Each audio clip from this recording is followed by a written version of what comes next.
ბიზნეს ასისტენტი ამ სახელწოდების მომსახურების განსხვავებული კონცეფცია წარადგინა იუსტიციის სახლის თავმჯდომარემ ბიზნეს ასოციაციაში აღინიშნა, რომ პროექტი სახელმწიფოსა და კერძო სექტორს შორის კიდევ უფრო გამარტივებულ და კომფორტულ თანამშრომლობას უწყობს ხელს.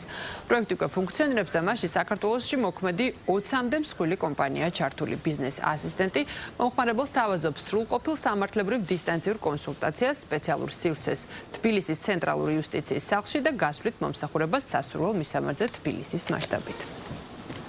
აღნიშნული პროექტის მთავარ მიზანს წარმოადგენს ხელი შეუწყოს ბიზნესის განვითარებას საქართველოში.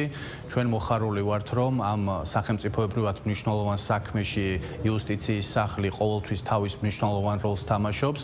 პროექტი ითვალისწინებს კიდევ უფრო მეტად გამარტივებულად წვდომას იმ სერვისებზე, რომელსაც მთელ ქვეყანას თავაზობს იუსტიციის სახლი. როგორც ცნობილია, საქართველოს ბიზნეს ასოციაცია წარმოადგენს უმსხვილესი კომპანიების გაერთიანებას და თვითონ ამ კომპანიას აქვს ყოველდღიური ათეულობით, ასეულობით ტრანზაქცია. დარწმუნებული ვართ, რომ ტრანზაქციების გამარტივება უკვე ნიშნავს ამ ტრანზაქციების ზრდასაც თავისთავად და ბიზნესის ზრდაა ეს თავისთავად და შესაბამისად ბიზნესის განვითარება და ეკონომიკის განვითარება ყველა ის მიზანია, საბოლოო მიზანი, რომელიც ყველა ჩვენ გვინდა. კიდევ უფრო მეტი შესაძლებლობა მიეცემა ბიზნესს იმისათვის, რომ დაზოგოს დრო, რაც ძალზე მნიშვნელოვანია ჩვენთვის და გაიმარტივოს ყოველდღიური სერვისის მიღების შესაძლებლობა.